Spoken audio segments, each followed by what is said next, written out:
राष्ट्र सर्वप्रथम, राष्ट्र सर्वप्रथम, राष्ट्र सर्वप्रथम, राष्ट्र सर्वप्रथम। राष्ट्र सर्वप्रथम की बात कार्यक्रम में आप सभी राष्ट्रवासियों का हार्दिक स्वागत है। अगले साल होने वाले तमिलनाडु विधानसभा चुनाव से पहले हिंदू वोटों के ध्रुवीकरण का काम तेजी से शुरू हो गया है। भाजपा के सहयोगी संगठन हिंदू मुनानी ने लोगों से अपील की है कि वे अगले साल अप्रैल में होने वाले तमिलनाडु विधानसभा चुनाव में हिंदू वोट बैंक की ताकत दिखाएं। राष्ट्रपति द्रौपदी मुर्मू ने कहा कि वहनीयता अब एक नारा नहीं बल्कि एक आवश्यकता है। राष्ट्रपति डोनाल्ड ट्रंप द्वारा अमेरिकी सेना को 3 प्रमुख ईरानी परमाणु प्रतिष्ठानों पर हमले करने का आदेश देने के निर्णय ने इस्लामी गणराज्य की ज्ञात परमाणु क्षमताओं को नुकसान पहुंचाया है। कांग्रेस ने इसकी कड़ी निंदा की है। राजस्थान सरकार ने नौकरशाही में बड़ा फेरबदल करते हुए भारतीय प्रशासनिक सेवा के 65 अधिकारियों के तबादले किए हैं। समाजवादी पार्टी ने अपने 3 विधायकों को निष्कासित कर दिया, जिन्होंने राज्यसभा चुनाव के दौरान भाजपा उम्मीदवार के समर्थन में मतदान किया था। मणिपुर के इम्फाल ईस्ट जिले में प्रतिबंधित संगठन प्रैपक के 4 उग्रवादियों को गिरफ्तार किया गया और उनके पास से हथियार एवं गोला बारूद का जखीरा जब्त किया गया। उपराष्ट्रपति जगदीप धनखड़ ने भारतीय विश्वविद्यालय संघ की स्थापना के 100 वर्ष पूरे होने के उपलक्ष्य में नोएडा में एमईटी यूनिवर्सिटी में आयोजित कुलपतियों के राष्ट्रीय सम्मेलन का उद्घाटन किया। बिहार विधानसभा चुनाव से कुछ महीने पहले राज्य में राजनीतिक सरगर्मियां तेज हो गई हैं। महागठबंधन के मुख्यमंत्री पद के चेहरे को लेकर चल रही अटकलों के बीच राष्ट्रीय जनता दल के नेता तेजस्वी यादव ने कहा कि यह तय हो चुका है कि गठबंधन की रणनीति के अनुसार इसका खुलासा किया जाएगा। राजधानी दिल्ली में लोगों को उमस भरी गर्मी से बड़ी राहत मिली है। दिल्ली के पौष इलाके चाणक्यपुरी में झमाझम बारिश हुई। केंद्रीय गृह मंत्री अमित शाह ने छत्तीसगढ़ के नवा रायपुर अटल नगर में राष्ट्रीय फोरेंसिक विज्ञान विश्वविद्यालय परिसर और एक केंद्रीय फोरेंसिक विज्ञान प्रयोगशाला की आधारशिला रखी। भारतीय जनसंघ के संस्थापक और प्रखर राष्ट्रवादी डॉक्टर श्यामा प्रसाद मुखर्जी की पुण्यतिथि पर दिल्ली में आयोजित एक कार्यक्रम में मुख्यमंत्री रेखा गुप्ता ने उन्हें श्रद्धांजलि अर्पित की। इस मौके पर उन्होंने डॉक्टर मुखर्जी के देश हित में दिए गए अद्वितीय योगदान और बलिदानों को याद करते हुए उन्हें भावभीनी श्रद्धांजलि दी। आज जिस शख्सियत की मूर्ति के सामने हम सब लोग बैठे हैं, जिन्हें श्रद्धांजलि देने के लिए आज हम यहाँ आए हैं, वो शख्सियत जिसने राष्ट्र की एकता और अखंडता की लड़ाई शुरू करी। एक दौर था जब भारत को स्वतंत्र कराने के लिए लाखों स्वतंत्रता सेनानियों ने प्राण गंवाए और जीवन का संघर्ष किया, और उसके बाद जब भारत आजाद भी हो गया, उसके बाद भी जो देश की अखंडता की लड़ाई लड़नी पड़ी, उसके यदि कोई परोधा थे तो वो आदरणीय श्यामा प्रसाद मुखर्जी जी थे। कि एक देश में एक विधान, एक संविधान ही होगा, 2 विधान 2 संविधान नहीं चलेंगे। जिन्होंने ये जयकारा दिया कि ये कश्मीर हमारा है, और तत्कालिक सरकारों ने कभी इस और ध्यान नहीं दिया। तत्कालिक सरकारों ने हमेशा देश को बांटने के लिए काम किया। कभी पाकिस्तान और बांग्लादेश कर दिया, कभी कश्मीर को हमसे अलग कर दिया। उनकी सोच में, उनकी नियति में केवल अपना शासन सेफ रहे, देश उनके लिए कभी प्रायोरिटी था ही नहीं। आदरणीय श्यामा प्रसाद मुखर्जी जी जो स्वतंत्र भारत की सरकार में मंत्री थे, केवल मात्र इस कारण से कि वो सरकार कभी भी देश की प्रगति के लिए, देश की एकता के लिए सोचती ही नहीं थी। मात्र इस कारण से उन्होंने उस सरकार से मंत्री पद से इस्तीफा दिया। आप सोचिए कितना बड़ा बलिदान था। पद प्रतिष्ठा को छोड़ करके देश की एकता के लिए बलिदान देने वाले आदरणीय श्यामा प्रसाद मुखर्जी जी थे। जिन्होंने धारा 370 का विरोध किया, कहा कि भारत का अभिन्न अंग है कश्मीर, उसको इस तरीके से अलग थलग नहीं किया जा सकता। और जब कश्मीर में परमिट लेके जाया जाता था, ऐसे समय में श्यामा प्रसाद जी बिना परमिट के वहां गए, आंदोलन किया, तिरंगा फहराया और पूरे देश को यह संदेश दिया कि कश्मीर हमारा है और वो सारे का सारा है। गिरफ्तार हुए, जेल गए, और जो कथा अभी प्रदेश अध्यक्ष जी ने बताई कि मां ने पत्र लिखा कि कितनी संदिग्ध रहस्यमयी परिस्थितियों में आदरणीय श्यामा प्रसाद जी की मृत्यु हुई। मैं ये समझती हूँ कि आज हम यहाँ खड़े हैं श्यामा प्रसाद जी के समक्ष, आज सही मायने में वर्षों बाद जो इस पुण्य आत्मा को श्रद्धांजलि दी गई, वो आदरणीय प्रधानमंत्री नरेंद्र मोदी जी की सरकार के द्वारा दी गई। जब धारा 370 देश से हटाई गई, ऐसा साहसिक कार्य, ऐसा निर्णय लेने वाली सरकार सच मायने में श्यामा प्रसाद जी के चरणों में वही पुष्पांजलि है। और मैं आज राज्य की मुख्यमंत्री होने के नाते भी उनके चरणों में पुष्पांजलि देते हुए यही कहना चाहती हूं कि उनके दिखाए हुए रास्ते पे, उनकी दी हुई शिक्षाओं को लगातार देश में और जनता के बीच में पहुंचाने के काम कि राष्ट्र सर्वोपरि, उसके बाद कुछ भी आएगा। तो राष्ट्र की एकता अखंडता के लिए हर व्यक्ति, हर नागरिक, हर सरकार की जो जिम्मेदारी है, उसे निभाने का जो संकल्प हम सब ने लिया है, आज फिर इसको हम अपने अंदर दोबारा से संकल्प लेते हैं कि हम हमेशा राष्ट्र की एकता और अखंडता के लिए जिएंगे और राष्ट्र की एकता और अखंडता के लिए ही प्राण निछावर करेंगे। आदरणीय प्रधानमंत्री जी को, केंद्र सरकार को और आप सभी को साधुवाद देते हुए इस पुण्य आत्मा के चरणों में फिर से पुष्पांजलि अर्पित करती हूँ कि आप हमेशा अमर रहें और देश की जनता के दिलों में रहें। दिल्ली के व्यापारियों के लिए एक बड़ी राहत की घोषणा करते हुए दिल्ली नगर निगम के महापौर राजा इकबाल सिंह ने सोमवार को बताया कि निगम की लाइसेंस प्रक्रिया को अब पूरी तरह से डिजिटल और उत्तरदायी बना दिया गया है। महापौर ने कहा कि अब व्यापारियों को लाइसेंस प्राप्त करने के लिए सरकारी दफ्तरों के चक्कर लगाने की आवश्यकता नहीं होगी। सिंगल विंडो सिस्टम के तहत पूरी प्रक्रिया ऑनलाइन होगी, जिससे लाइसेंस जारी करने की प्रक्रिया तेज, पारदर्शी और भरोसेमंद बन जाएगी। इस अवसर पर दिल्ली नगर निगम द्वारा एक प्रेस वार्ता का आयोजन किया गया, जिसमें मेयर राजा इकबाल सिंह, स्थायी समिति अध्यक्षा सत्या शर्मा और नेता सदन प्रवेश वाही भी उपस्थित रहे। DID न्यूज प्रतिनिधि ने मेयर राजा इकबाल सिंह और स्थायी समिति अध्यक्षा सत्या शर्मा से विभिन्न मुद्दों पर बात की। क्या कहा उन्होंने, इस अवसर पर आप भी सुने। जैसा कि हम सबको मालूम है कि भारतीय जनता पार्टी जो कहती है वो करती है। पिछले दिनों विधानसभा के इलेक्शन में हमने वादा किया था ईज ऑफ डूइंग बिजनेस कि दिल्ली में व्यापार करने की जो प्रक्रिया है उसको हम इतना सिंप्लीफाई कर देंगे कि व्यापारी का ध्यान केवल व्यापार में रहेगा, किसी भी तरह के डॉक्यूमेंटेशन में नहीं रहेगा। उस डॉक्यूमेंटेशन की प्रोसेस को हम सिंपल करने के लिए, जैसे कि आप सबको मालूम है, कल दिल्ली की लोकप्रिय मुख्यमंत्री श्रीमती रेखा गुप्ता जी ने अनाउंसमेंट की कि अगर आपको किसी रेस्टोरेंट का, होटल का, मोटल का, स्विमिंग पूल का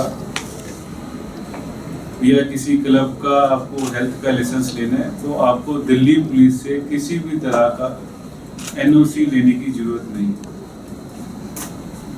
तो दिल्ली वासियों के लिए जो बिजनेस चलाते हैं होटल इंडस्ट्री में, रेस्टोरेंट इंडस्ट्री में, उनके लिए एक बहुत बड़ा ये रिलीफ है, क्योंकि कई बार क्या होता था, इस प्रोसेस में काफ़ी लंबा समय लगता था। तो इस कट शॉर्ट करके एक ही सिंगल विंडो पे अब आपको लाइसेंस मिल जाएगा। इसलिए मैं देश के प्रधानमंत्री आदरणीय श्री नरेंद्र मोदी जी का, होम मिनिस्टर श्री आदरणीय अमित शाह जी का, एलजी साहब, दिल्ली की चीफ मिनिस्टर श्रीमती रेखा गुप्ता जी का बहुत बहुत धन्यवाद करता हूं कि आप 24 घंटे दिल्ली की जनता की चिंता करते हैं। हमने देखा भी होगा कि सड़कों के ऊपर कि रेखा गुप्ता जी खुद खड़े होकर डीसील्ड करवाए होते। हमारे विधायकगण, हमारे निगम पार्षद, हमारे निगम के नेता सभी एक यूनिट के रूप में, एक इकाई के रूप में दिल्ली को साफ सफाई और दिल्ली के लोगों की चिंता में लगे रहते। इसी चिंता की कड़ी में कि लोग आराम से बिजनेस करें, ये सिंप्लीफिकेशन ऑफ लाइसेंस किया गया। मैं पुणे पार्टी की सभी सीनियर लीडरशिप का और दिल्ली की सीएम साहिबा का बहुत बहुत आभार प्रकट करता हूँ। जी नमस्कार। जैसा कि हमारे महापौर और स्थायी समिति के अध्यक्षा ने आपको बताया कि किस प्रकार से मोदी जी की नीतियों पर चलते हुए दिल्ली के मुख्यमंत्री माननीय रेखा गुप्ता जी ने भी एक ईज ऑफ डूइंग बिजनेस यानी कि कामों का और व्यापार का सरलीकरण करते हुए ये जो एक बहुत बड़ी बाधा थी उसको दूर किया है व्यापारियों के लिए। और दूसरी तरफ मैं बताना चाहता हूँ कि जिस प्रकार से मोदी जी चाहते हैं कि नई पीढ़ी और युवा साथी नए उद्यम लगाएं, नए व्यापार लगाएं, तो उनकी बाधाओं को दूर करते हुए ये सरलीकरण किया गया है।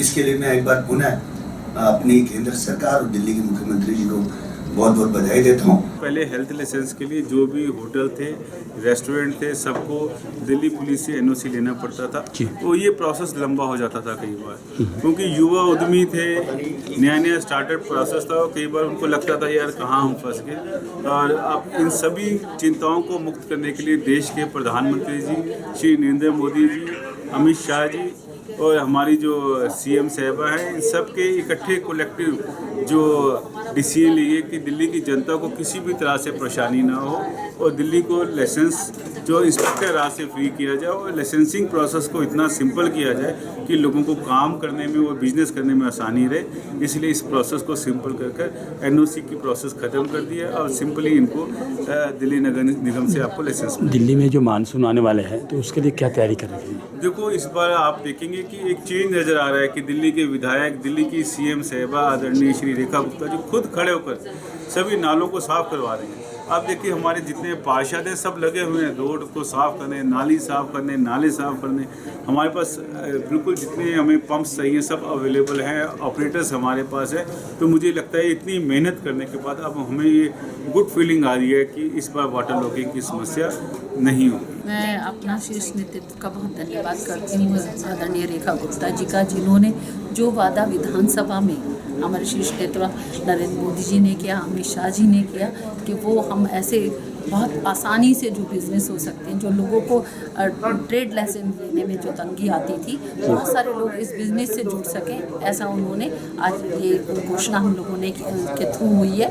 तो मैं उनका आभार व्यक्त करती हूँ। मानसून के लिए हम बिल्कुल तैयार हैं। लास्ट ईयर जो लोगों ने बहुत सारी परेशानी दिल्ली की जनता ने झेली, वो हमारे सबके दिमाग में है। और इस बार सीएम मैम खुद और उनके सारे मंत्री और हम सब पार्षद भी नज़र बनाए हुए हैं कि जैसे मानसून आता है, और हमें उसके लिए हम पहले से तैयारी करे हुए हैं। उन्होंने जैसे कि आपने देखा होगा कि पिछले वर्षों में इतने नालों की सफाई नहीं हुई, चाहे वो PWD के हों चाहे निगम के हों, तो उस पर भी हमारा फोकस है। आज 80% गाद हम लोग निकाल चुके हैं और उस उम्मीद पर हम कह सकते हैं कि अब दिल्ली की जनता को जल भराव की समस्या नहीं देखनी पड़ेगी। उत्तर प्रदेश के मुख्यमंत्री योगी आदित्यनाथ ने आज भारतीय जनसंघ के संस्थापक अध्यक्ष डॉक्टर श्यामा प्रसाद मुखर्जी की पुण्यतिथि पर लखनऊ स्थित उनकी प्रतिमा पर पुष्प अर्पित कर उन्हें भावभीनी श्रद्धांजलि दी।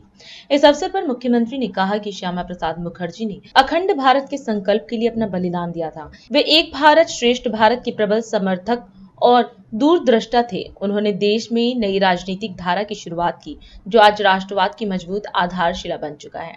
मुख्यमंत्री योगी आदित्यनाथ ने कहा कि जम्मू कश्मीर से अनुच्छेद 370 का हटाया जाना प्रधानमंत्री मोदी और भारतीय जनता पार्टी के नेतृत्व की सरकार की ओर से डॉक्टर मुखर्जी को सच्ची श्रद्धांजलि और कृतज्ञता का प्रतीक है। भारत माता के महान सपूत भारतीय जनसंघ के संस्थापक अध्यक्ष डॉक्टर श्यामा प्रसाद मुखर्जी जी की पावन पुण्यतिथि है। आज ही के दिन 1953 में डॉक्टर श्यामा प्रसाद मुखर्जी जी ने अखंड भारत के लिए अपना बलिदान दिया था। डॉक्टर श्यामा प्रसाद मुखर्जी जी एक महान शिक्षाविद, महान स्वतंत्रता संग्राम सेनानी और एक भारत श्रेष्ठ भारत के स्वप्न दृष्टा थे। स्वतंत्र भारत में कैबिनेट मंत्री के रूप में उन्होंने देश को अपने विजनरी नेतृत्व से लाभान्वित करके देश की औद्योगिक नीति को तय करने में बड़ी भूमिका का निर्वहन किया था। देश के अंदर खाद्य आवश्यकता की पूर्ति की जा सके, खाद्य मंत्री के रूप में भी स्वतंत्र भारत के पहले मंत्री के रूप में उन्होंने एक बड़ी भूमिका का निर्वहन किया था। उन्होंने केंद्रीय कैबिनेट से पंडित नेहरू के नेतृत्व की सरकार के द्वारा आज़ादी के तत्काल बाद राष्ट्रीय एकता और अखंडता के साथ किए जा रहे खिलवाड़ को देखते हुए उन्होंने इस्तीफा दे दिया था और भारतीय जनसंघ के पहले अध्यक्ष के रूप में उन्होंने देश के अंदर एक नई राजनीतिक शुरुआत को आगे बढ़ाया था। जब आज़ादी के तत्काल बाद संविधान लागू 1950 में हुआ, 1952 में प्रथम आम चुनाव के बाद देश के संविधान में धारा 370 को डाल करके राष्ट्रीय एकता को चुनौती देने का काम तत्कालीन सरकार ने किया था। कश्मीर में परमिट सिस्टम लागू किया गया और देश की सुरक्षा के साथ राष्ट्रीय एकता और अखंडता को स्वयं सरकार में बैठे हुए लोग ही चुनौती देने लग गए थे। एक देश में एक प्रधान, एक विधान और एक निशान का उद्घोष करते हुए डॉक्टर श्यामा प्रसाद मुखर्जी जी ने कश्मीर में प्रवेश किया था। उनको गिरफ्तार कर दिया गया। हिरासत में ही 23 जून 1953 को जम्मू कश्मीर के जेल में उनका बलिदान हुआ। डॉक्टर श्यामा प्रसाद मुखर्जी जी ने 1953 में जो सपना देखा था, एक भारत का, अखंड भारत का और सुरक्षित भारत का, उसे साकार होने में 65-66 वर्ष लगे। जब प्रधानमंत्री मोदी जी के नेतृत्व में 5 अगस्त 2019 को कश्मीर में धारा 370 समाप्त हुई और आज जम्मू कश्मीर लोकतांत्रिक मूल्यों और आदर्शों के साथ भारत के संविधान की भावनाओं के अनुरूप एक भारत श्रेष्ठ भारत की इन परिकल्पनाओं को साकार कर रहा है। कश्मीर में धारा 370 का हटना डॉक्टर श्यामा प्रसाद मुखर्जी जी के प्रति प्रधानमंत्री मोदी जी की और भारतीय जनता पार्टी नेतृत्व की सरकार की एक कृतज्ञता है। भारत माता के ऐसे महान सपूत को, जिन्होंने एक प्रखर शिक्षाविद के रूप में, महान स्वतंत्रता संग्राम सेनानी के रूप में, एक विजनरी राजनीतिक नेतृत्व के रूप में देश को अपने मूल्य सेवाओं से लाभान्वित किया था, उनकी इस पावन पुण्यतिथि के अवसर पर मैं उत्तर प्रदेश सरकार की ओर से, उत्तर प्रदेश की जनता जनार्दन की ओर से उनकी स्मृतियों को नमन करते हुए विनम्र श्रद्धांजलि अर्पित करता हूं। अभी समय है एक ब्रेक का। हम चलते हैं ब्रेक पर, आप कहीं जाए नहीं, छोटा सा ब्रेक। श्रेया फर्निशिंग लेकर आया है आपके लिए होम कलेक्शन, जिसमें आपको मिलता है upholstery fabric, designer curtains, home and office decoratives, carpets and sofa cover कम से कम दाम में कीर्ति नगर में आपके लिए उपलब्ध है। Powered by Kamal Buildtech Private Limited, fulfilling promises. With our professional team and experience of delivering projects, in past we guarantee you peace of mind and top quality work in an affordable price. और अधिक खबरों के लिए आप हमारे YouTube channel दैनिक India दर्पण को अभी सब्सक्राइब करें और नोटिफिकेशन के लिए बेल आइकन को प्रेस करना ना भूलें। मुख्यमंत्री पुष्कर सिंह धामी ने देहरादून में अंतर्राष्ट्रीय ओलंपिक दिवस कार्यक्रम में हिस्सा लिया और राष्ट्रीय व अंतर्राष्ट्रीय पदक विजेता खिलाड़ियों को सम्मानित किया। इस मौके पर उन्होंने खिलाड़ियों को खेल भावना की शपथ दिलाई। मुख्यमंत्री ने कहा कि नई खेल नीति के तहत पदक विजेताओं को आउट ऑफ टर्न नौकरी, खेल भत्ता और सम्मान प्रदान किया जा रहा है। प्रदेश में खेल कोटे के तहत 4% आरक्षण लागू है और 6000 से अधिक खिलाड़ियों को आर्थिक सहायता दी जा रही है। उन्होंने कहा कि 8 शहरों में 23 खेल अकादमियां, खेल विश्वविद्यालय और महिला स्पोर्ट्स कॉलेज की स्थापना तेजी से जारी है। अंतर्राष्ट्रीय ओलंपिक दिवस के अवसर पर आयोजित आज के इस कार्यक्रम में मैं सबसे पहले आप सभी का आज के इस अवसर पर हृदय से स्वागत करता हूं, आप सबका अभिनंदन करता हूं तथा खेल भावना के प्रतीक पर्व ओलंपिक अंतर्राष्ट्रीय दिवस की हार्दिक बधाई देता हूं, शुभकामनाएं देता हूं।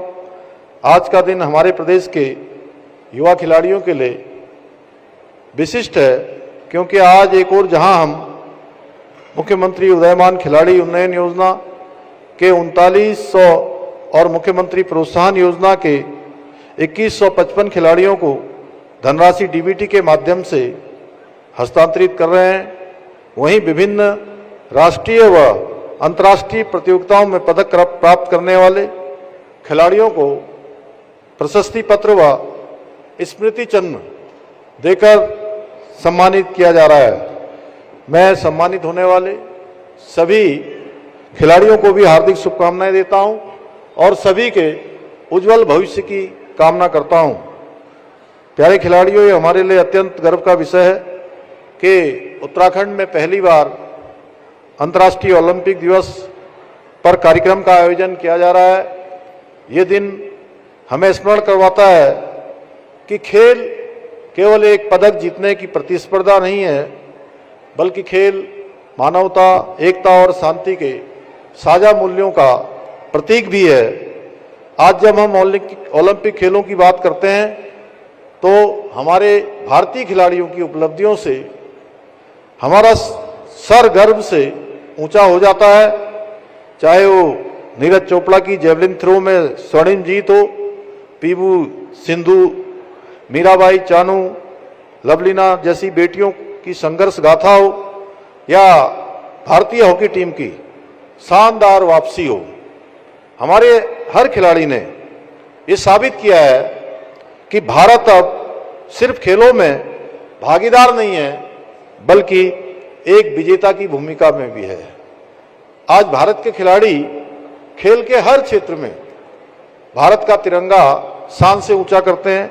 मुझे ये कहते हुए गर्व की अनुभूति हो रही है कि आज हमारे राज्य के भी कई युवा खिलाड़ी राष्ट्रीय और अंतर्राष्ट्रीय स्तर पर अपना लोहा मनवा रहे हैं, अपना शानदार प्रदर्शन कर रहे हैं। मैं चाहूंगा उन सभी खिलाड़ियों के लिए एक बार आज के इस दिवस पर आप सब लोग तालियां बजाकर उनका सबका प्रोत्साहन करें। भारतीय संस्कृति में खेलों का इतिहास अत्यंत प्राचीन, गौरवशाली और बहुत समृद्ध रहा है।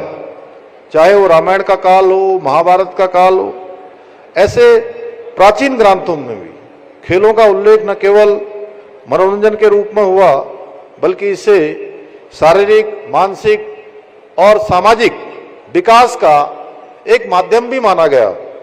भगवान श्री राम की धनुर्विद्या हो, श्री कृष्ण की बांसुरी हो, अर्जुन का धनुष और आज के ओलंपियन का मैदान, सभी में एक बात समान है, समर्पण और साधना। प्यारे खिलाड़ियों, श्रीमद् भागवत में कहा गया है, कर्मण्येवाधिकारस्ते मा फलेषु कदाचन, यानी कि कर्म करिए, फल की चिंता न करिए, क्योंकि फल की चिंता में तुम्हारा अधिकार नहीं है। और मेरा भी मानना है कि यही सच्ची खेल भावना है, जिसमें आप फल की चिंता किए बिना पूरे समर्पण और मेहनत के साथ खेल खेल प्रतियोगिताओं में प्रतिभाग करते हैं। मैं आज आप सभी खिलाड़ियों से आह्वान करना चाहूँगा कि आज जो खेल के क्षेत्र में अपना करियर बनाना चाहते हैं, भविष्य में अनेक संभावनाएं जिनके लिए हैं, उनसे मैं कहना चाहूँगा कि कभी भी असफलता से, हार से निराश न होकर खेलों को अपने जीवन का हिस्सा बनाएं। खेलिए, सीखिए और समाज और देश के लिए प्रेरणा बनिए। आज अंतर्राष्ट्रीय ओलंपिक दिवस पर हम सभी को एक संकल्प लेना है कि हम खेलों को अपने जीवन का हिस्सा बनाएंगे, अपने बच्चों को पढ़ाई के साथ साथ खेलों के लिए भी प्रोत्साहित करेंगे और भारत को विश्व खेल मंच पर शीर्ष पर पहुंचाने पर अपना जो हम सबका सपना है उस सपने को साकार करेंगे। इसी विश्वास के साथ आप सभी को आज के इस दिवस की बधाई देते हुए, शुभकामनाएं देते हुए मैं अपनी बात समाप्त करता हूं। बहुत बहुत धन्यवाद। देश की 5 विधानसभा सीटों पर हुए उपचुनाव के नतीजे घोषित हो गए हैं। आम आदमी पार्टी ने गुजरात की विसावदर और पंजाब की लुधियाना पश्चिम सीट पर जीत दर्ज की है। गुजरात से गोपाल इटालिया और पंजाब से संजीव अरोड़ा विजयी रहे। जीत के बाद पार्टी कार्यालय में जश्न का माहौल है। वहीं आप नेता और पंजाब से आप प्रभारी मनीष सिसोदिया ने कार्यकर्ताओं को बधाई दी और कहा कि केजरीवाल के नेतृत्व में बदलाव की राजनीति आगे बढ़ रही है और साथ ही पंजाब में 2027 में भी जीत का दावा किया। वहीं पार्टी प्रमुख अरविंद केजरीवाल ने जीत के बाद मीडिया को संबोधित किया और जनता और कार्यकर्ताओं का धन्यवाद किया। आज कुछ सीटों के उपचुनाव के नतीजे आए हैं। आम आदमी पार्टी 5 में से 2 सीटों के ऊपर जीती है। 1 सीट पे कांग्रेस जीती है, 1 सीट पे बीजेपी जीती है, 1 सीट पे तृणमूल कांग्रेस जीती है और 2 सीटों पे आम आदमी पार्टी जीती है। गुजरात में विसावदर सीट और पंजाब में लुधियाना वेस्ट सीट। सबसे पहले मैं लुधियाना वेस्ट से जीते हुए उम्मीदवार संजीव अरोड़ा जी को बहुत बहुत बधाई देना चाहता हूं। विसावदर सीट से गोपाल इटालिया जी को बहुत बहुत बधाई देना चाहता हूं। मैं दोनों राज्यों की जनता को बहुत बहुत बधाई देना चाहता हूं और उनका तहे दिल से शुक्रिया अदा करना चाहता हूं जो उन्होंने आम आदमी पार्टी में ये विश्वास दिखाया। आम आदमी पार्टी के हर एक कार्यकर्ता को मैं आज बधाई देना चाहता हूं कि आपका संघर्ष रंग ला रहा है और देश में बदलाव की जो राजनीति अरविंद केजरीवाल जी के मार्गदर्शन में, उनके विजन में शुरू हुई है, उसको अब इस तरह से सफलता मिल रही है। पंजाब में लुधियाना का चुनाव बार बार विपक्ष के लोग कह रहे थे ये सेमीफाइनल है, बहुत सारे लोग कह रहे थे, तो बहुत विनम्र उसके साथ में मैं कहना चाहता हूं कि लीजिए ये सेमीफाइनल तो जीत लिया, अब फाइनल की बारी है और भगवंत मान जी के नेतृत्व में हम पंजाब का फाइनल भी जीतेंगे। संजीव अरोड़ा जी को मैं बधाई देना चाहता हूं। उनकी छवि, उनके पुराने काम, आम आदमी पार्टी की सरकार के, भगवंत मान साहब के 3 साल के काम, उसको जनता ने मोहर लगाई है। और गुजरात में गोपाल इटालिया जी को मैं बधाई दूंगा। गोपाल इटालिया जी शेर हैं। गोपाल इटालिया जी अब गुजरात की विधानसभा में दहाड़ेंगे तो गुजरात के वो मुद्दे जिनको कहीं उठने नहीं दिया जाता था, अब आप देखिएगा कि गुजरात की विधानसभा में भी गूंजेंगे और गुजरात से निकल के देश में भी पहुंचेंगे। जिनको दबा के रखा जाता था, मैं खुद गया था वहाँ पे, शिक्षा का बुरा हाल है, स्वास्थ्य सेवाओं का बुरा हाल है, तो ये सारे मुद्दे अब गोपाल इटालिया जी के माध्यम से देश के सामने भी पहुँचेंगे और उनको, गुजरात के लोगों को भी आवाज़ मिलेगी। गुजरात के लोग, पंजाब के लोग, पूरे देश के लोग एक क्रेडिबल वैकल्पिक राजनीति को देख रहे हैं और आम आदमी पार्टी को देख रहे हैं और ये दोनों चुनाव में जीत मुझे लगता है आम आदमी पार्टी के कार्यकर्ता के मनोबल को बढ़ाने के लिए और लोगों के विश्वास को बढ़ाने के लिए बहुत इम्पोर्टेंट। और अधिक खबरों के लिए आप हमारे YouTube चैनल दैनिक इंडिया दर्पण को अभी सब्सक्राइब करें और नोटिफिकेशन के लिए बेल आइकन को प्रेस करना ना भूलें।